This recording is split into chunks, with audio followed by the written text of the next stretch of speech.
Le pouvoir peut se porter comme un costume de grand couturier, taillé au millimètre, bruyant et exigeant l'attention. Pour le titan de l'industrie, Étienne Valois, c'était la seule forme qu'il comprenait. Mais parfois, le pouvoir est silencieux, porté comme le simple uniforme d'une serveuse, observant le monde depuis les ombres. Par une soirée fatidique, ces deux mondes sont entrés en collision. Il a déchaîné sa fureur sur une serveuse pour un verre de vin renversé, une démonstration brutale pour remettre une moins que rien à sa place. Il n'avait aucune idée que cette serveuse discrète détenait un secret qui non seulement lui coûterait sa dignité, mais ferait voler en éclats les fondations même de son empire. C'est l'histoire de la façon dont un seul acte d'arrogance a déclenché une chute épique. Le Moineau Doré n'était pas simplement un restaurant. C'était un testament à l'argent de la vieille bourgeoisie parisienne, un sanctuaire taillé dans l'acajou et l'ambition feutrée. L'air lui-même semblait être sélectionné, épais de l'odeur de la cire d'abeille, du cuir vieilli et des arômes subtils et alléchants qui s'échappaient d'une cuisine fonctionnant avec la précision d'un horloger suisse. Chaque pièce d'argenterie était polie jusqu'à obtenir un éclat miroir. Chaque verre en cristal était exempt de la moindre tache, et chaque membre du personnel se déplaçait avec une grâce étudiée, presque silencieuse. C'était un lieu où les accords se scellaient d'une poignée de main autour d'une bouteille de Château Margaux 1982, et où les réputations se faisaient ou se défaisaient entre l'entrée et le plat principal. Dans cet environnement méticuleusement contrôlé, Séraphine Rousseau, connue de ses collègues simplement comme Sarah, était une anomalie. Depuis 3 semaines, elle apprenait la danse complexe d'une serveuse de luxe. Elle n'était pas la plus expérimentée, mais elle était de loin la plus observatrice. Elle voyait le tic nerveux du jeune banquier dans la banquette d'angle 7, essayant d'impressionner ses clients, la façon dont la redoutable matriarche de la table 3 contrôlait subtilement la conversation de sa famille d'un simple plissement des yeux, et le veuf solitaire au bar, qui commandait le même single malt chaque soir, le sirotant comme s'il contenait le fantôme d'un souvenir partagé. Sarah a appris le menu jusqu'à pouvoir réciter l'origine de chaque ingrédient. Elle a appris la carte des vins, comprenant la différence subtile entre un Bordeaux de la rive gauche et un de la rive droite. Plus important encore, elle a appris à être invisible, un fantôme dans un uniforme noir impeccable, là pour anticiper un besoin avant qu'il ne soit exprimé, pour remplir un verre sans interrompre une phrase, pour être une partie intégrante de la machinerie parfaite du restaurant. Ses collègues, dont la plupart travaillaient là depuis des décennies, se méfiaient au départ de la nouvelle venue. Elle était calme, appliquée et possédait un étrange calme qui était déconcertant dans cet environnement à haute pression. Elle ne se plaignait jamais des clients difficiles ou des longues heures. Elle se contentait de regarder, d'apprendre et de tout absorber. Ce soir-là, une tension palpable bourdonnait sous la dignité habituelle et silencieuse du restaurant. Monsieur Perrin, le directeur du restaurant depuis 25 ans, se faufilait entre les tables, le front perpétuellement humide de sueur. Le Moineau Doré avait été vendu récemment. Les anciens propriétaires, la famille de Vancourt, avaient été contraints de se séparer de leur héritage après une série de revers financiers. Le nouveau propriétaire était une énigme, un nom chuchoté avec un mélange de peur et de curiosité, Nathanaël Bergeron. Personne ne l'avait rencontré. Tout ce qu'il savait, c'est qu'il était un titan d'un genre différent.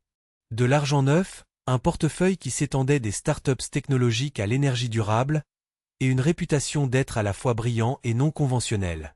Le personnel craignait une purge, une vague de modernisation qui rendrait leur décennie de services traditionnels obsolètes. Sarah, cependant, ressentait une autre forme de pression. Son but ici était plus profond que de simplement gagner un salaire. Elle sentait le poids de chaque interaction, de chaque assiette débarrassée, de chaque sourire poli. À 20 heures, les lourdes portes en chêne s'ouvrirent et Étienne Valois fit son entrée. Il ne se contentait pas d'entrer dans une pièce, il la conquérait. Grand, impeccablement vêtu d'un costume sur mesure qui coûtait probablement plus cher que la voiture de Sarah. Il avait un visage qui aurait pu faire la couverture d'un magazine économique. Mâchoire acérée, yeux gris perçants et une expression de confiance suprême et inébranlable. Il dégageait une aura de pouvoir impatient qui poussait instinctivement les gens à s'écarter de son chemin. À son bras se trouvait Isabelle, une femme qui semblait moulée dans la même argile coûteuse, sa robe scintillant, son rire aigu et artificiel. Monsieur Perrin se matérialisa pratiquement aux côtés d'Étienne, sa posture courbée par la déférence. M. Valois un plaisir. Votre table habituelle est prête. Évidemment. Il vaudrait mieux pour vous, Perrin, dit Étienne, sa voix de baryton grave tranchant à travers le brouhaha ambiant. Il balaya la pièce d'un œil critique, comme s'il en évaluait les actifs et les trouvait insuffisants. Et je veux le Lafite 95. Assurez-vous qu'il a été décanté pendant exactement 1 heure, pas 59 minutes, pas 61. J'ai envoyé un rappel cet après-midi. L'avez-vous reçu? Oui, bien sûr, monsieur Valois. Immédiatement, balbutia Perrin, claquant déjà des doigts en direction d'un sommelier qui passait. Sarah fut assignée à leur section. Un serveur plus âgé, Thomas, lui lança un regard apitoyé. Bonne chance, murmura-t-il à voix basse. Il a un jour renvoyé un steak parce qu'il prétendait entendre les remords de la vache. Et il ne plaisantait pas. Sarah hocha simplement la tête, son expression indéchiffrable. Elle s'approcha de la table, son carnet à la main. Bonsoir. Je m'appelle Sarah et je serai votre serveuse ce soir. Puis-je commencer par vous servir de l'eau? Étienne ne la regarda même pas. Il était occupé à faire défiler quelque chose sur son téléphone, son pouce bougeant avec une vitesse agressive. Isabelle, cependant, lança à Sarah un lent regard dédaigneux, ses yeux cataloguant l'uniforme simple, le chignon simple mais soigné de ses cheveux et l'absence de bijoux coûteux. L'évaluation se termina par un léger sourire condescendant. Nous prendrons de la badoie pétillante, avec du citron, pas du citron vert, et les tranches doivent être fines. La dernière fois, c'était des quartiers. Je ne veux pas de quartier, dit Isabelle, son ton impliquant que c'était un échec courant et épuisant de la part de la classe des serveurs. Bien sûr, répondit Sarah, sa voix égale. Elle prit la note et se retira, sentant le poids de leur énergie méprisante comme un manteau physique. Elle revint avec l'eau, la servit précisément comme demandé, et attendit. Étienne était toujours absorbé par son téléphone. « Êtes-vous prêt à commander, ou souhaitez-vous quelques instants de plus » demanda-t-elle poliment. Étienne leva enfin les yeux de son téléphone, et ses yeux gris se posèrent sur elle pour la première fois. Ce n'était pas un regard de reconnaissance, mais d'agacement, comme si un meuble venait de parler. « Sommes-nous prêts, Isabelle » demanda-t-il, sans quitter Sarah des yeux. « Je prendrai les noix de Saint-Jacques poêlées pour commencer. Et ensuite la solmenière, » annonça Isabelle. « Et pour vous, monsieur » demanda Sarah, tournant son attention vers Étienne. Elle soutint son regard un peu trop longtemps. Un subtil jeu de pouvoir. « Je prendrai le tartare de wagyu. Et pour mon plat principal, l'entrecôte. Elle doit être cuite saignante. Mais je veux dire un vrai saignant. Un centre rouge et chaud. Si je vois la moindre trace de rose tendant vers le appoint, ou si c'est froid au milieu, ça repart. Est-ce compris? Parfaitement, monsieur, dit Sarah. Un centre rouge et chaud. Elle répéta la commande sans faute, sa mémoire vive. Alors qu'elle se tournait pour partir, la voix d'Étienne l'arrêta. Et vous, dit-il, sa voix teintée d'une autorité froide. Essayez de suivre. Ce n'est pas un bistrot ici. Nous avons un emploi du temps à respecter. Sarah s'arrêta, le dos toujours tourné vers lui. Elle prit une inspiration silencieuse, se ressaisissant face à la piqûre de son impolitesse. Elle tourna légèrement la tête, croisant son regard par-dessus son épaule. « Votre satisfaction est ma priorité, monsieur, » dit-elle, sa voix ne trahissant aucune émotion. Elle s'éloigna ensuite, ses pas mesurés et délibérés, laissant derrière elle un sillage de silence arrogant. Elle pouvait sentir ses yeux sur son dos, froid et calculateur, totalement inconscient que la femme qu'il voyait comme une simple fonctionnaire, un obstacle temporaire dans sa soirée, l'observait avec une intensité et un but qu'il ne pourrait jamais comprendre. La tempête se préparait, et une seule bouteille de vin rouge était sur le point d'en devenir le catalyseur. Le premier plat se déroula avec une précision tendue et tacite. Sarah livra les noix de Saint-Jacques et le tartare, les plaçant sur la table avec le soin délicat d'un expert en déminage. Étienne inspecta son plat, piquant la viande crue avec sa fourchette, comme s'il cherchait un défaut. N'en trouvant aucun, il fit un signe de tête sec et mécontent, et commença à manger. Isabelle, de son côté, régalait Étienne d'histoires de rachats d'entreprises et de politique de bureau. Sa voix était un bourdonnement aigu et constant dans l'atmosphère par ailleurs sereine. Sarah se déplaçait autour d'eux comme un fantôme, remplissant les verres d'eau, débarrassant les assiettes, toujours silencieuse, toujours efficace. Le sommelier, Un homme nerveux nommé Jean-Luc s'approcha avec le château Lafite Rothschild de 1995. Il présenta la bouteille à Étienne avec la révérence d'un prêtre présentant une sainte relique. 1995 Sierra Leonean Leones, M. Valois. Décanté pendant précisément 1 heure, comme vous l'avez demandé. Étienne fit un geste dédaigneux de la main, sans même regarder l'étiquette. Servez, c'est tout. Les mains de Jean-Luc tremblaient légèrement alors qu'il versait une petite quantité dans le verre d'Étienne. Étienne le souleva, non pas pour savourer l'arôme, mais pour inspecter la couleur à la lueur de la bougie avec l'œil froid d'un expert en diamants. Il le fit tourner une fois, agressivement, puis prit une gorgée. Il n'avala pas immédiatement, laissant le vin reposer sur son palais, tandis que son visage se durcissait en un masque de profond mécontentement. « C'est une plaisanterie » demanda-t-il, sa voix dangereusement basse. Jean-Luc Pallet. « Monsieur, y a-t-il un problème ?»« Un problème ?» répéta Étienne, un sourire cruel effleurant ses lèvres. « Ce vin est froid. Ce n'est pas la température de la cave. C'est la température du réfrigérateur. » L'avez-vous refroidi? Avez-vous la moindre idée de ce qu'un refroidissement excessif fait au tanin d'un premier cru de Bordeaux? Il laisse crisp, étrangle le bouquet. C'est une bouteille à 8400 €, et vous l'avez traitée comme un rosé bon marché. Enlevez-la de ma vue. Mes plus profondes excuses, monsieur Valois, balbutia Jean-Luc, le visage cendré. Il se retira rapidement avec la bouteille et la carafe, l'air complètement défait. Isabelle posa une main sur le bras d'Étienne. « Chérie, ne les laisse pas gâcher notre soirée.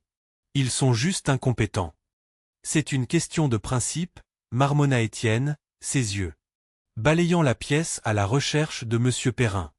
C'est un manque de respect pour le vin, pour le client, pour l'institution entière de la haute gastronomie. Sarah, debout près de son poste de service à une douzaine de mètres, avait tout entendu. Elle sentit un nœud de colère se serrer dans son estomac. Ce n'était pas seulement l'arrogance. C'était la cruauté désinvolte, la façon dont il maniait ses connaissances, non pas pour l'appréciation, mais comme une arme pour rabaisser et humilier. Les plats principaux étaient prêts. Sarah prit les 2 lourdes assiettes, sa concentration absolue. Elle s'approcha de la table au moment même où monsieur Perrin arrivait, se tordant les mains. « Monsieur Valois, je ne saurais trop m'excuser pour l'erreur avec le vin. Nous cherchons une autre bouteille dans notre cave de réserve immédiatement. Il n'y aura pas de frais, bien sûr. » Étienne le repoussa avec mépris. « Faites juste ce qu'il faut cette fois-ci. » Sarah Estevanka pour placer la seule meunière d'Isabelle devant elle. Puis elle se tourna pour placer l'entrecôte devant Étienne, et à ce moment précis et fatidique, un commis de salle, se précipitant de la cuisine avec un lourd plateau, trébucha. Pour éviter une collision frontale, il fit une embardée vers la gauche, heurtant durement le bras de Sarah au moment même où elle posait l'assiette. Ce fut un moment d'un ralenti horrifiant. La lourde assiette en céramique bascula. L'entrecôte parfaitement cuite saignante, reposant dans une riche sauce bordelaise, glissa. Ce ne fut pas un déversement catastrophique, pas une assiette entière sur ses genoux. C'était pire. Un seul filet épais et rouge foncé de sauce coula du bord de l'assiette, atterrissant directement sur le poignet blanc et impeccable de la chemise sur mesure d'Étienne Valois. Un hoquet collectif sembla être aspiré de l'air autour de la table. Le commis de salle se figea, son visage un masque de terreur pure. Monsieur Perrin avait l'air de pouvoir s'évanouir. Pendant un battement de cœur, il y eut un silence absolu. Étienne Valois baissa les yeux sur la tache cramoisie qui s'étalait lentement sur le tissu amidonné de son poignet. Il ne bougea pas. Il se contenta de la fixer, sa mâchoire se crispant jusqu'à ce que le muscle bombe. Puis, très lentement, il leva son regard de sa chemise ruinée et le fixa sur Sarah. Le regard dans ses yeux n'était pas seulement de la colère. C'était du venin pur et sans mélange. « Vous » commença-t-il, sa voix un murmure qui était en quelque sorte plus fort qu'un cri. « Espèce d'idiote maladroite et incompétente. » Sarah resta figée, l'assiette maintenant vide toujours à la main. « Monsieur, je suis tellement désolé. C'était un accident. Ne me parlez pas. » gronda-t-il, la coupant. Il se leva lentement, sa haute taille la dominant. Tous les yeux du restaurant étaient maintenant tournés vers eux, les conversations s'éteignant en milieu de phrase. « Avez-vous la moindre idée de ce que vous venez de faire ? Cette chemise est en coton de Gizeh. Elle coûte plus que ce que vous gagnez en une semaine. Mais ce n'est pas une question d'argent. C'est une question d'inaptitude pure et simple. Il leva son poignet taché pour que tous le voient. Voilà ce qui arrive quand on laisse les normes se dégrader. Quand on embauche des gens de la rue sans grâce, sans formation, sans conscience de leur environnement. Vous êtes un danger dans un endroit comme celui-ci. Le visage de Sarah était pâle, mais ses yeux contenaient une étincelle de défi. Monsieur, c'était un accident. Le commis de salle. Je me fiche du commis de salle. Rugit Étienne, sa voix résonnant maintenant dans la salle à manger silencieuse. Il pointa un doigt tremblant vers son visage. Je me soucie de la personne qui sert ma table. Vous êtes une honte pour cet établissement. Perrin, hurla-t-il, tournant sa fureur vers le directeur, qui se précipitait déjà avec un chiffon et une bouteille d'eau gazeuse. Eloigna's law de ma table. Je ne veux plus la voir une seule seconde. Elle est renvoyée. Vous me comprenez? Renvoyée. Je veux qu'elle parte, maintenant. Isabelle observait la scène avec un sourire suffisant et satisfait, comme si c'était précisément le divertissement qu'elle espérait. Le jeune commis de salle avait déjà disparu, se cachant probablement dans la cuisine, convaincu que sa carrière était terminée. Monsieur Perrin regarda du visage furieux d'Étienne à l'expression calme mais tendue de Sarah. Il était piégé. Défier un client comme Étienne Valois était un suicide professionnel. « Mademoiselle, dit-il à Sarah, sa voix suppliante. S'il vous plaît, allez simplement à l'arrière. Sarah any bouhea pas. Elle regarda directement Étienne, sa voix calme mais claire, tranchant à travers la tension. Votre chemise peut être nettoyée. Votre comportement, cependant, a laissé une tache permanente sur ce restaurant ce soir. L'audace de sa déclaration flotta dans l'air, stupéfiant tout le monde en silence. Le visage d'Étienne, déjà rouge de colère, s'assombrit jusqu'à un violet profond. Il fit un pas vers elle, les poings serrés sur les côtés. Espèce de petite insolente. Pour qui diable vous prenez-vous? Siffla-t-il, sa voix retombant à un sifflement menaçant. Vous n'êtes rien. Un visage sans nom qui me sert à manger. Vous existez dans mon monde pendant les 90 prochaines minutes, puis vous disparaissez. Vous n'avez aucun droit de me parler, et encore moins de me juger. Il se retourna vers Perrin. Je ne vous le demande pas, Perrin. Je vous l'ordonne. Renvoyez-la ou je me ferai une mission personnelle de détruire ce restaurant. J'écrirai des critiques. Je parlerai à mes contacts et je veillerai à ce que d'ici l'année prochaine, cet endroit soit une relique barricadée. Est-ce clair? La menace n'était pas vaine. Tout le monde connaissait le pouvoir qu'Étienne Valois exerçait dans la ville. Monsieur Perrin, le visage luisant de sueur, céda finalement. Il regarda Sarah, ses yeux remplis d'un mélange de pitié et de désespoir. Sarah, s'il vous plaît, partez. Pointez et partez. Nous parlerons demain. C'était un renvoi, une capitulation. Étienne Valois avait gagné. Il afficha un sourire narquois, un regard de cruauté triomphante sur son visage en regardant Sarah. Il s'attendait à ce qu'elle s'enfuie en larmes, brisée et humiliée. Mais elle ne le fit pas.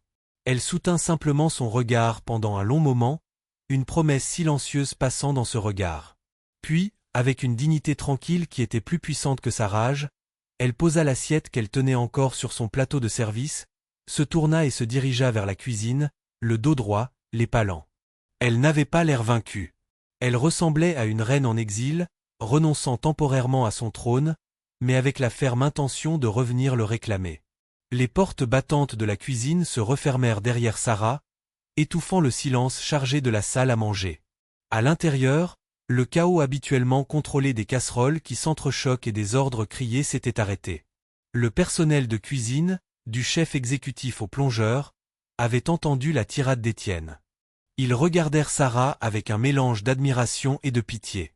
Le jeune commis de salle qui avait causé l'incident, un adolescent nommé Léo, était blotti dans un coin, le visage enfoui dans ses mains. Sarah se dirigea vers lui et posa une main douce sur son épaule. Il tressaillit, s'attendant à une réprimande. « Ce n'était pas de ta faute, Léo, dit-elle, sa voix douce mais ferme. Les accidents arrivent. Ce qui s'est passé là-bas n'avait rien à voir avec une sauce renversée. » Léo leva les yeux, ses yeux écarquillés d'incrédulité et de gratitude. Mais il a dit que vous étiez renvoyé à cause de moi. Monsieur Valois n'a pas l'autorité de me renvoyer, déclara-t-elle simplement, une déclaration d'une confiance si tranquille qu'elle réduisit momentanément au silence toute la cuisine. Elle tapota une fois de plus l'épaule de Léo. Maintenant, ressaisis-toi. Nous avons un service à terminer. Elle dénoua son tablier, le plia soigneusement et le posa sur un comptoir propre. Le chef Antoine, un homme costaud à la réputation de feu, s'approcha d'elle, s'essuyant les mains sur son tablier. « Ma petite Sarah, dit-il, son accent français épais d'inquiétude. Cet homme est un porc. Ce que Perrin a fait, impardonnable. Ne t'inquiète pas. Tu es une bonne travailleuse. Je vais lui parler. » « Merci, chef, répondit Sarah, lui adressant un petit sourire reconnaissant. Mais je pense qu'il est préférable que je m'en occupe moi-même. Elle se dirigea vers le petit vestiaire sans fenêtre du personnel à l'arrière. L'adrénaline de la confrontation commença à s'estomper, remplacée par un sentiment de détermination froid et clair. Elle n'était pas seulement en colère ou humiliée. Elle était déçue. Elle avait passé les 3 dernières semaines à observer l'âme du moineau doré, et ce soir, elle avait vu une pourriture en son cœur, une culture de la peur qui permettait aux riches et aux puissants d'agir sans conséquence, et une direction qui sacrifierait son propre personnel pour apaiser un tyran. Son mari, Nat, l'avait prévenu que cela pourrait arriver. Quand ils avaient acquis le restaurant, c'était l'idée de Sarah d'y travailler, incognito. « Je ne peux pas réparer un endroit si je ne sais pas ce qui est vraiment cassé », avait-elle argumenté. Les rapports financiers et les sondages auprès des clients ne vous parlent pas de la culture, Nat. Ils ne vous montrent pas la peur dans les yeux d'un commis de salle ou la volonté d'un directeur de s'effondrer. Il avait été hésitant, inquiet pour elle, mais finalement, il lui avait fait confiance, comme il le faisait toujours. Elle sortit son téléphone et entra dans la ruelle derrière le restaurant. La cacophonie de la ville, un contraste frappant avec l'atmosphère étouffée à l'intérieur. Le téléphone sonna 2 fois avant qu'il ne décroche. « Salad, Toy. » La voix de Nat était chaude, un réconfort familier. « Comment ça se passe sur le front? Toujours en train de profiter de ta mission secrète? » « On peut dire que la soirée a été mouvementée, » dit Sarah, un ton ironique dans la voix. Elle raconta rapidement tout l'épisode, de l'arrivée d'Étienne Valois et de sa plainte concernant le vin, à la sauce renversée et à sa demande de licenciement. LNMBellet dramatisa. Elle le rapporta avec la clarté calme et factuelle d'un officier de renseignement débriefant son commandant. Il y eut un long silence à l'autre bout du fil. Quand Nat parla enfin, sa voix avait perdu sa chaleur initiale, remplacée par un ton d'acier. Comment s'appelle-t-il déjà? Étienne Valois, PDG de Valois Capital Acquisitions. Une autre pause. Je le connais, dit Nat, sa voix plate. Nos chemins se sont croisés sur quelques affaires. C'est un requin. Il considère les gens comme des actifs ou des passifs, rien entre les deux. Et Perrin? Il t'a juste laissé te faire renvoyer? Il m'a dit de pointer et de rentrer chez moi, confirma Sarah. Il était terrifié, Nat. Valois a menace de ruiner le restaurant. Il a menacé notre restaurant, la corrigea Nat. Le pronom possessif, tranchant et délibéré.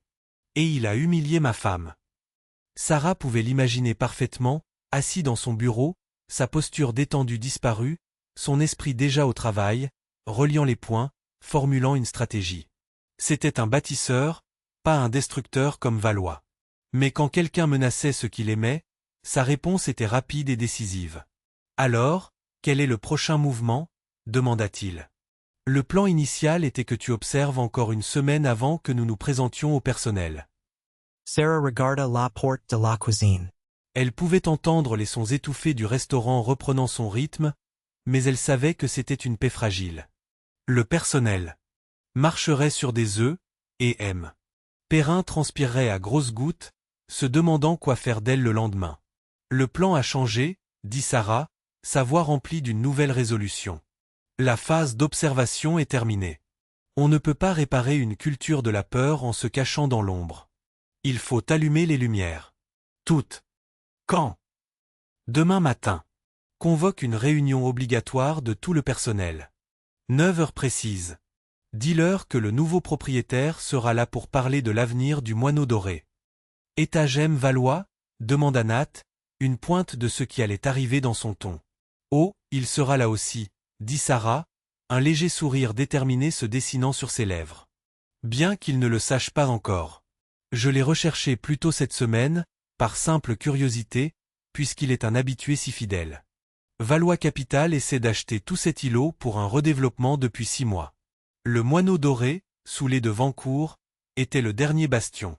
Il pense probablement qu'avec un nouveau propriétaire inconnu, il peut enfin faire passer l'affaire. Nat laissa échapper un léger sifflement. Donc son petit jeu de pouvoir de ce soir ne concernait pas seulement une chemise. Il s'agissait d'établir sa domination, d'affaiblir la cible avant de la tuer. Exactement, confirma Sarah. Il marquait son territoire.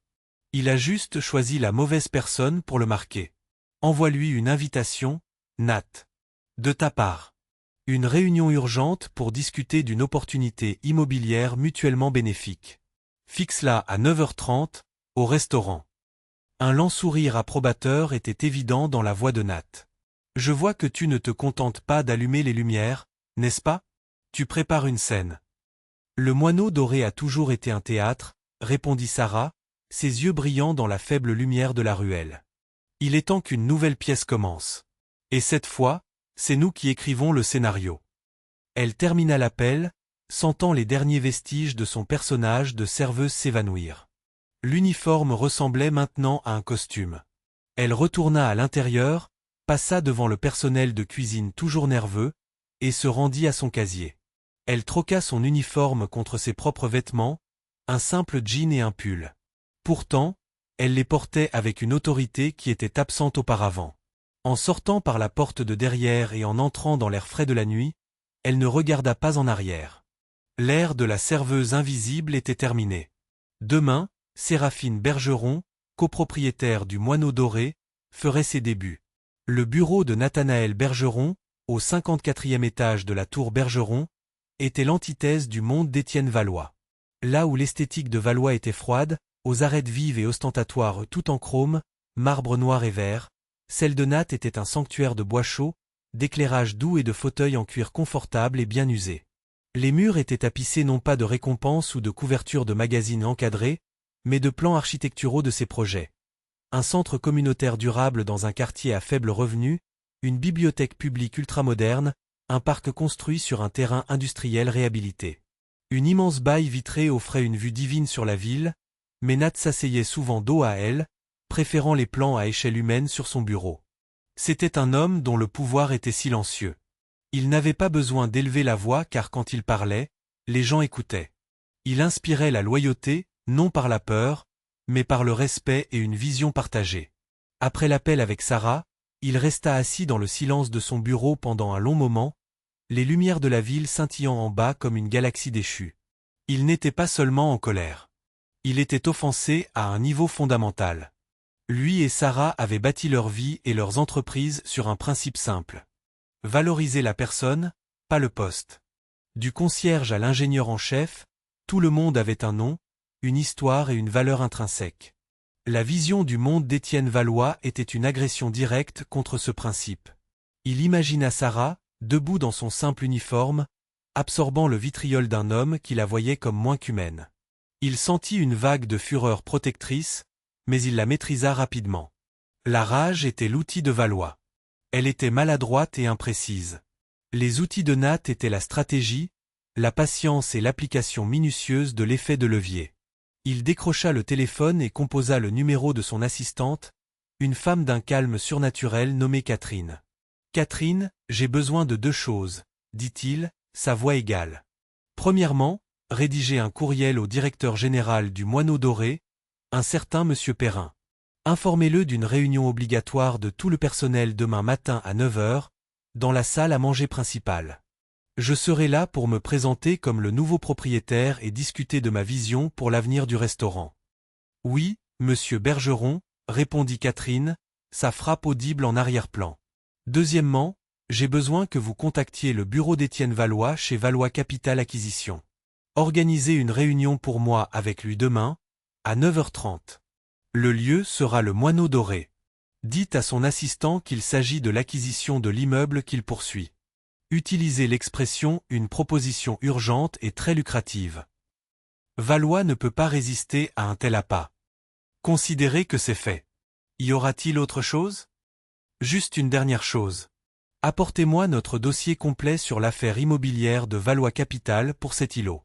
Je veux chaque étude de faisabilité, chaque offre rejetée au devancourt, chaque communication. Je veux le connaître sur le bout des doigts d'ici demain matin. Ce sera sur votre bureau dans l'heure. Après l'appel, Nat se renversa dans son fauteuil, les doigts joints. Il pensa au moineau doré. Ce n'était pas juste un autre actif dans son portefeuille. C'était l'endroit où lui et Sarah avaient eu leur premier vrai rendez-vous. Il était alors un architecte en difficulté avec une grande idée, et elle était une étudiante diplômée en histoire de l'art. Ils avaient économisé pendant 2 mois pour s'offrir un seul repas là-bas. Il se souvenait de la façon dont la lueur des bougies dansait dans ses yeux, de la façon dont elle parlait avec tant de passion de la beauté des choses oubliées, de les restaurer à leur gloire passée plutôt que de les démolir. C'est pourquoi il l'avait acheté. La famille de Vancourt était sur le point de vendre à Valois, qui aurait sans aucun doute rasé le bâtiment historique pour faire place à une autre tour de verre sans âme. Quand Nat avait appris que le restaurant était à vendre, lui et Sarah avaient fait une offre immédiate au-dessus du prix demandé, concluant l'affaire par le biais d'une filiale pour rester anonyme. Leur plan n'avait jamais été de le démolir. C'était de le restaurer, de polir l'âme de l'endroit, d'en faire un phare de véritable hospitalité, pas seulement un lieu de restauration pour les arrogants et les riches. Le travail d'infiltration de Sarah était la première étape de ce projet de restauration. Comprendre son cœur avant d'effectuer la chirurgie. Étienne Valois, dans son arrogance aveugle, venait d'accélérer tout le processus. Il avait révélé la maladie la plus profonde de la culture du restaurant en une seule explosion hideuse. 1 heure plus tard, comme promis, un épais dossier atterrit sur le bureau de Nat. Il passa les heures suivantes à éplucher les documents, son esprit absorbant chaque détail. Le plan de Valois était agressif. Il avait déjà acquis toutes les autres propriétés de l'îlot. Le moineau doré était la clé de voûte, la seule pièce qui tenait en échec tout son projet d'1 milliard d'euros. Les de Vancourt l'avaient refusé par principe, ne voulant pas voir l'héritage de leur famille démolie. Les offres de Valois étaient devenues de plus en plus hostiles. Maintenant, face à un nouveau propriétaire inconnu, il se préparait clairement à un assaut final. La réunion de 9h30 était sa tête de pont. Nat trouva une note détaillant la stratégie de Valois. Une offre initiale au rabais au nouveau propriétaire, suivie d'une campagne de pression publique et d'intimidation juridique pour forcer la vente. Valois supposait probablement que le nouveau propriétaire était un petit restaurateur qui pouvait être facilement intimidé. Il n'avait aucune idée qu'il se rendait à une réunion avec Nathanaël Bergeron, un homme qui pourrait acheter et vendre toute sa société sans y penser à 2 fois. Mais il ne s'agissait pas d'argent. Il s'agissait de principe.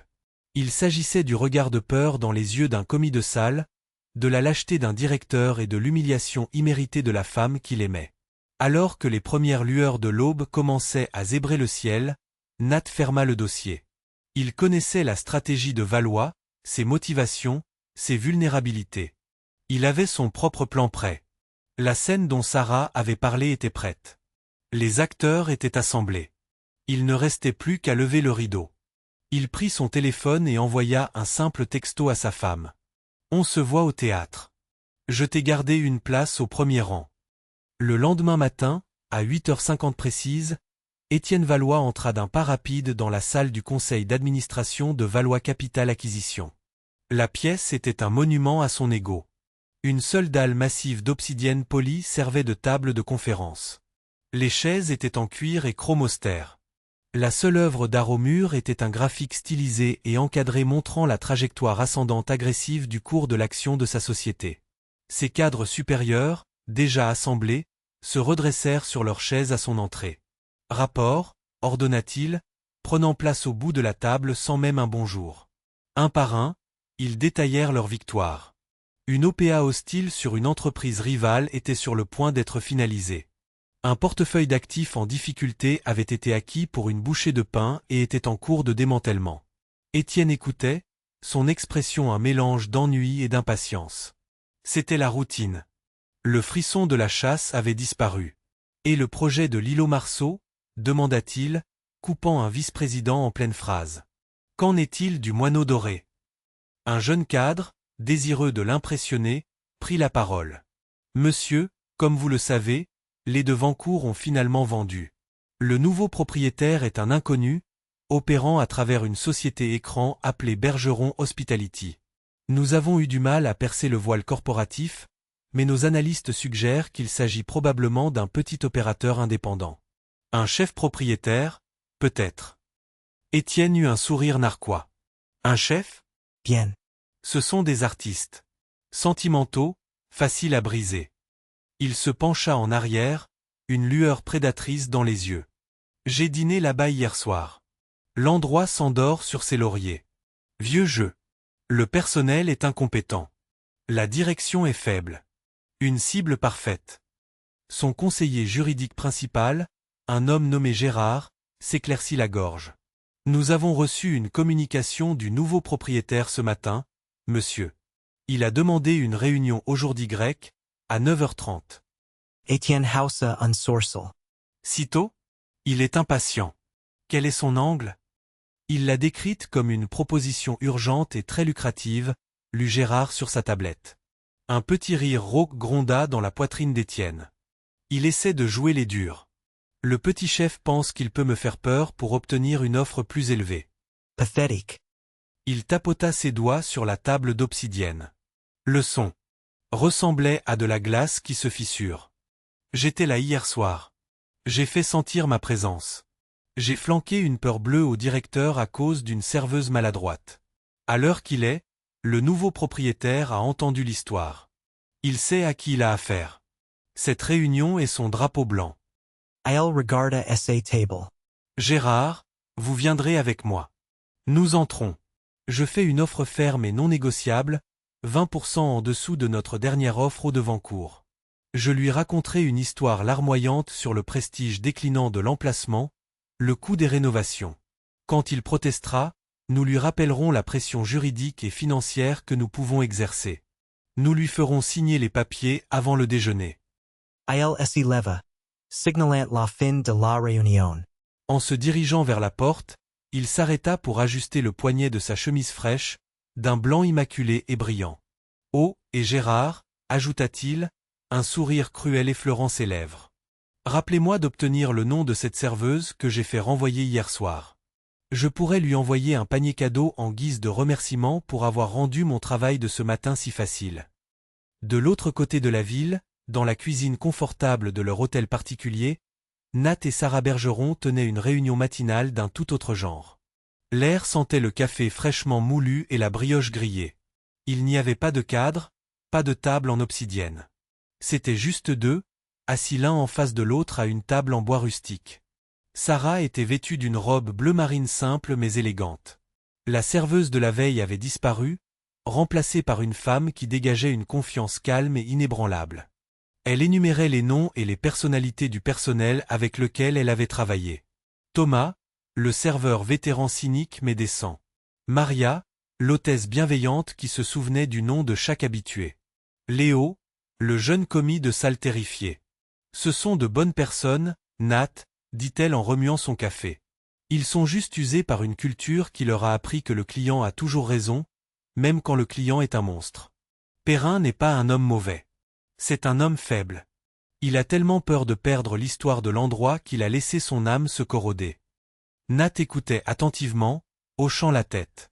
Il avait le dossier complet sur l'affaire Valois étalé sur la table à côté du beurrier. Valois pense qu'il va rencontrer un petit opérateur qu'il peut intimider. Il n'a aucune idée que tu es la raison pour laquelle nous avons acheté l'endroit, ni que je suis Bergeron Hospitality. Il marche droit dans une embuscade qu'il a lui-même tendue. Son arrogance est son talon d'Achille, dit Sarah. Il ne peut pas imaginer un monde où la serveuse qu'il a humiliée détient le moindre pouvoir. Pour lui, je n'étais qu'un élément du décor. Eh bien, dit Nathan tendant la main pour prendre la sienne. Le décor est sur le point de riposter. Es-tu prête pour ça? Sarah sa main, son regard firm. Je ne fais pas ça par vengeance, Nat. La vengeance, c'est ce que lui ferait. Je fais ça pour envoyer un message. À notre personnel et à lui. Un message que la décence n'est pas une faiblesse et que le respect est la monnaie la plus précieuse que nous ayons. Nous ne sauvons pas seulement un bâtiment aujourd'hui. Nous restaurons ses fondations. Ils terminèrent leur petit déjeuner dans un silence confortable, un partenariat bâti sur des valeurs communes et un respect mutuel. Leur empire n'était pas fait d'acquisitions et d'OPA hostiles, mais de création et de restauration. Pendant qu'Étienne Valois affûtait ses couteaux pour une mise à mort, Nat et Sarah préparaient leurs outils pour une inauguration. Ils quittèrent la maison ensemble, non pas dans une voiture avec chauffeur, mais dans leur propre véhicule électrique modeste. C'étaient deux architectes en route pour inspecter un nouveau projet. Un projet qui ne commençait pas par la démolition, mais par l'élimination de la pourriture qui avait pu s'installer bien trop longtemps dans la cage dorée d'un restaurant qu'ils appelaient désormais le leur. La salle à manger principale du Moineau Doré était remplie d'une énergie anxieuse. Il était 8h55 du matin, et tout le personnel, des chefs dans leurs vestes amidonnées aux plongeurs dans leurs tabliers, était rassemblé entre les tables. Ils se tenaient en groupe nerveux, chuchotant entre eux. La nouvelle d'une réunion obligatoire avec le mystérieux nouveau propriétaire avait semé une vague de peur parmi eux. Monsieur Perrin se tenait près du devant, s'épongeant le front avec un mouchoir, son visage d'une teinte grisâtre. Il avait passé une nuit blanche à agoniser sur l'incident avec Monsieur Valois et le licenciement subséquent de Sarah. À 9h précises, les portes principales s'ouvrirent. Le personnel se tut, se tournant à l'unisson pour voir leur nouveau patron pour la première fois. Nathaniel Bergeron entra. Il n'était pas ce à quoi il s'attendait. Ce n'était pas un magnate impérieux ou un chef célèbre flamboyant. Il était vêtu d'un simple blazer bien coupé et d'un pantalon, et il se déplaçait avec une attitude calme et accessible. Mais c'est la personne qui entra à ses côtés qui provoqua une vague de hoquet audible à travers la pièce. C'était Sarah. Elle n'était pas en uniforme. Elle portait l'élégante robe bleu marine de ce matin, se tenant aux côtés de Nathanaël Bergeron, non pas comme une employée, mais comme une égale. Elle rencontra les regards choqués et confus de ses anciens collègues avec une expression calme et stable. Thomas, le serveur vétéran, la fixait, bouche bée. Léo, le jeune commis de salle, avait l'air d'avoir vu un fantôme. Le visage de Monsieur Perrin passa du gris à un blanc exsangue. Il regarda alternativement Nat et Sarah, la vérité terrifiante commençant à poindre en lui. Nat et Sarah se dirigèrent vers le devant de la salle. Nat se tint devant eux, les mains nonchalamment jointes derrière le dos. « Bonjour à tous », commença-t-il, sa voix remplissant la pièce. C'était une voix calme et résonnante, sans la moindre trace d'arrogance. « Merci à tous d'être ici. Je m'appelle Nathanaël Bergeron, et avec ma femme, Séraphine Bergeron, il fit un geste vers Sarah, dont le signe de tête de reconnaissance envoya une autre onde de choc à travers le personnel. Nous sommes les nouveaux propriétaires du Moineau Doré. La salle éclata en chuchotements frénétiques. Sa femme. La serveuse de la nuit dernière était la femme du propriétaire. Les implications des événements de la soirée précédente s'abattirent sur eux avec le poids d'un coup physique. Nat leva une main, et la salle se tut à nouveau. Je sais que vous avez beaucoup de questions, et je promets que nous y répondrons. Nous avons acheté ce restaurant parce que nous l'aimons. Nous aimons son histoire, son caractère, et surtout, son potentiel. Un lieu connu non seulement pour sa nourriture, mais aussi pour son hospitalité inégalée, et pour le respect avec lequel il traite à la fois ses clients et son personnel. Il marqua une pause, ses yeux balayant la foule, pour finalement se poser sur Monsieur Perrin, qui semblait rétrécir sous son regard. Ma femme a passé les 3 dernières semaines à travailler à vos côtés. Non pas pour espionner, mais pour comprendre. Pour apprendre de vous. Pour voir ce qui fait tourner cet endroit, et pour identifier où nous pouvons nous améliorer. Et la nuit dernière, sa voix se durcit légèrement, elle a reçu une leçon magistrale sur ce qui est cassé ici. À ce moment, les portes d'entrée du restaurant s'ouvrirent à nouveau. Étienne Valois, suivi de son avocat, Gérard, entra d'un pas rapide. Il était en avance pour sa réunion de 9h30, une manœuvre de pouvoir classique pour prendre son adversaire au dépourvu. Il vit le personnel assemblé et l'homme qui parlait à l'avant et eut un sourire narquois. Toutes mes excuses pour l'interruption, la voix d'Étienne résonna, dégoulinant de fausse sincérité. Il semble que je sois tombé au milieu d'une réunion du personnel. J'ai un rendez-vous à 9h30 avec le nouveau propriétaire. Nat se tourna pour lui faire face. Vous êtes pile à l'heure, Monsieur Valois. Je suis Nathaniel Bergeron. Nous nous sommes parlé au téléphone. Les yeux d'Étienne s'écarquillèrent légèrement en signe de reconnaissance. Il connaissait le nom Bergeron, bien sûr. Un acteur majeur. C'était plus intéressant qu'il ne le pensait. Son sourire narquois revint, imperturbable. Bergeron. Un plaisir. Je disais justement à mon conseiller juridique que j'ai très hâte de discuter de l'avenir de cette propriété, dit-il en tendant la main. Nate ignora la main. Nous y viendrons. Mais d'abord, vous faites maintenant partie de cette réunion. Vous étiez la vedette du spectacle d'hier soir, après tout. Il est normal que vous soyez là pour les critiques. Une lueur de confusion traversa le visage d'Étienne. Il balaya de nouveau le devant de la salle du regard, son regard passant sur Nat, puis se posant sur la femme debout à côté de lui. Et puis il la vit. C'était la serveuse. La reconnaissance ne le frappa pas comme un éclair. Ce fut une horreur lente et insidieuse qui vida son visage de toutes couleurs. Son cerveau luttait pour réconcilier l'image de la servante humble et en uniforme de la veille avec la femme posée et élégante debout à côté du puissant Nathanaël Bergeron. Il la regarda, puis Nat, puis de nouveau elle. Le nom résonna dans son esprit. Seraphine Bergeron. La femme du propriétaire. La femme qu'il avait verbalement éviscérée. La femme qu'il avait qualifiée d'idiote maladroite et incompétente. La femme dont il avait exigé le licenciement. Son sourire confiant s'évanouit, remplacé par une expression bouche bée de pur choc. L'air dans ses poumons sembla s'évaporer. Tout son aplomb, son arrogance, son sentiment de supériorité soigneusement construit s'effondrèrent en poussière en ce seul et dévastateur moment de reconnaissance. « Vous » murmura-t-il, le mot à peine audible. Sarah croisa son regard, son expression non pas de triomphe ou de méchanceté, mais de profonde déception. « Moi » confirma-t-elle, sa voix claire et stable. Étienne Valois, le titan de l'industrie, le requin des salles de conseil, l'homme qui se targuait d'avoir toujours dit longueur d'avance, était totalement et complètement piégé. Les portes du théâtre avaient été verrouillées, les lumières de la salle étaient allumées, et il était le méchant de la pièce, exposé à la vue de tous. Il était entré en s'attendant à dicter les termes d'une reddition, pour découvrir qu'il assistait à sa propre exécution. Le silence dans la salle à manger était absolu, épais du poids de l'horreur naissante d'Étienne Valois. Chaque membre du personnel se tenait aussi immobile qu'une statue, témoin d'un changement de dynamique de pouvoir si sismique qu'il semblait que le sol lui-même s'inclinait. L'avocat d'Étienne, Gérard, semblait complètement déconcerté, jetant des regards entre le visage cendré de son client et le couple calme à l'avant de la pièce. Nat laissa le silence planer dans l'air pendant un long moment, permettant à toute la gravité de la situation de s'installer sur Étienne. Puis il parla, sa voix calme, mais imprégnée de la force inflexible de l'acier. « Monsieur Valois » commença-t-il, son regard fixé sur l'homme sous le choc. « Vous êtes venu ici aujourd'hui pour faire une offre sur ce bâtiment. Vous croyez que c'est la dernière pièce d'un puzzle pour votre nouveau projet de développement. Vous êtes venu ici en supposant que vous auriez affaire à un petit propriétaire que vous pourriez facilement intimider. Laissez-moi être absolument clair. Cette propriété n'est pas à vendre. Pas à vous.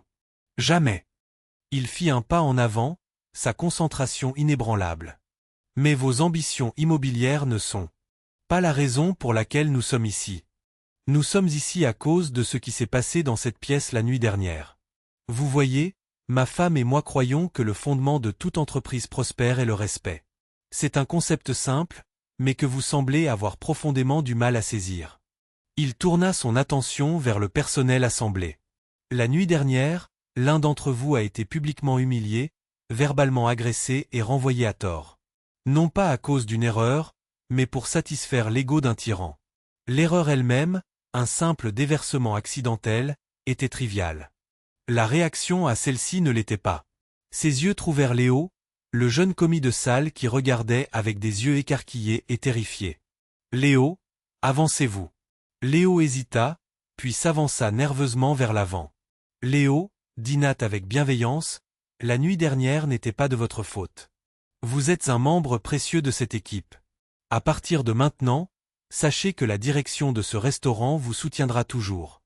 Vous ne vous sentirez plus jamais rabaissé dans cet établissement. » Il adressa un signe de tête rassurant au garçon, et Léo se retira, un air de profond soulagement sur son visage. Le regard de Nat tomba ensuite sur M. Perrin, qui tremblait visiblement. Monsieur Perrin, vous dirigez ce restaurant depuis 25 ans. Vous avez préservé son histoire et pour cela, vous devriez être félicité. Mais vous avez également permis à une culture de la peur de s'installer. La nuit dernière, vous avez été confronté à un choix. Défendre la dignité de vos employés ou apaiser un client fortuné. Vous avez choisi de sacrifier votre employé. Vous êtes resté silencieux pendant qu'elle se faisait réprimander, puis vous avez exécuté la demande illégale de monsieur Valois de la renvoyer. Perrin ouvrit la bouche pour parler, pour offrir une excuse, mais Nat leva une main. Ce n'était pas une position facile, concéda Nat, sa voix s'adoucissant d'une pointe de pitié. Mais le leadership se définit par les choix que nous faisons dans les moments difficiles. Et à ce moment-là, vous avez échoué. Vous avez laissé tomber votre personnel. Vous avez laissé tomber ce restaurant. Et vous avez manqué au principe même de l'hospitalité. Avec effet immédiat, votre emploi ici est terminé. La finalité de la déclaration fut un coup de tonnerre dans la pièce. Renvoyer un vétéran de 25 ans était une déclaration puissante. Nat ne se contentait pas de tailler une feuille. Il coupait ce qu'il considérait comme la racine du problème. Finalement, Nat reporta toute son attention sur Étienne Valois, qui n'avait pas bougé, son visage un masque figé d'incrédulité. Et maintenant, à vous, monsieur Valois. Vous vouliez que ma serveuse soit renvoyée. Au lieu de cela, j'ai renvoyé mon directeur pour ne pas l'avoir protégé de vous. Vous avez menacé de détruire ce restaurant. Au lieu de cela, vous m'avez montré exactement ce que je dois faire pour le reconstruire. Vous voyez des gens comme Sarah, des gens qui vous servent, comme des riens. Des visages sans nom qui n'existent que pour votre convenance. Nat s'approcha lentement de lui, réduisant la distance entre eux jusqu'à ce qu'ils ne soient plus qu'à quelques mètres l'un de l'autre. Sarah resta sur ses positions, observant, partenaire silencieuse de ce démantèlement. « Laissez-moi vous dire qui est ce rien, » dit Nat, sa voix tombant à un niveau bas et intense. Elle est Séraphine Bergeron. Elle est titulaire d'un master en histoire de l'art et est l'une des consultantes en restauration les plus respectées du pays. Elle est membre du conseil d'administration de 3 grandes fondations caritatives. Elle est ma partenaire, mon égale, et le cœur de toute cette entreprise.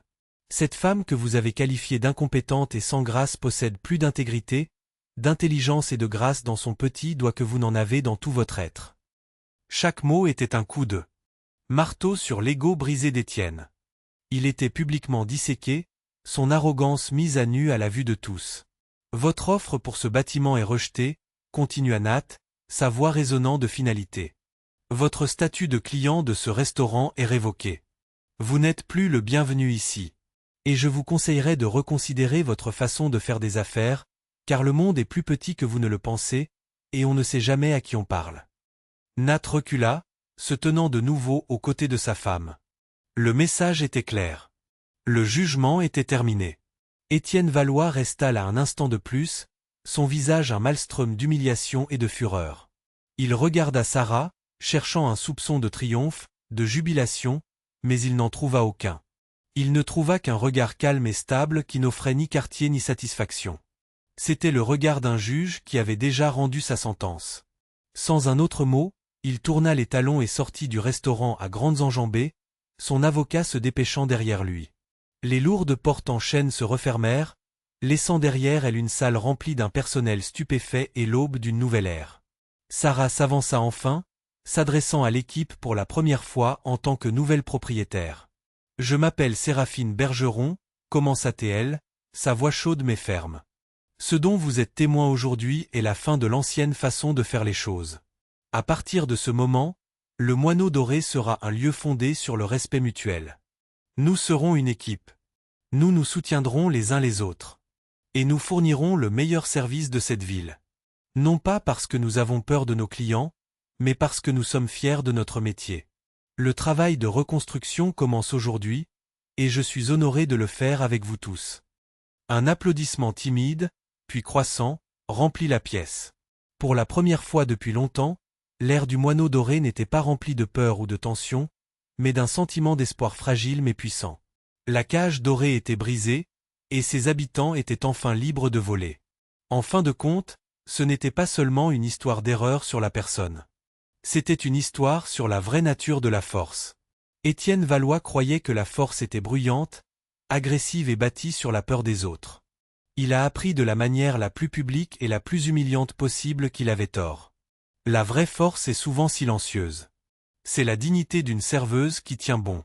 C'est la détermination d'un leader qui valorise les gens plutôt que le profit. Et c'est le lien indéfectible entre deux personnes qui savent qu'un véritable empire n'est pas fait de verre et d'acier, mais de respect et d'intégrité. Le Moineau Doré n'était qu'un restaurant, mais ce jour-là, il est devenu une salle de classe, et la leçon en fut une qu'Étienne Valois n'oublierait jamais. Qu'avez-vous pensé de cette histoire? Avez-vous déjà vu quelqu'un en position de pouvoir sous-estimer la personne juste en face de lui? Faites-nous part de vos réflexions et de vos expériences dans les commentaires ci-dessous. Si vous avez apprécié cette histoire de justice et de rebondissement inattendu, n'hésitez pas à donner un pouce levé à cette vidéo, à la partager avec quelqu'un qui a besoin de la voir, et n'oubliez pas de vous abonner à notre chaîne pour plus d'histoires de la vie réelle qui vous feront réfléchir.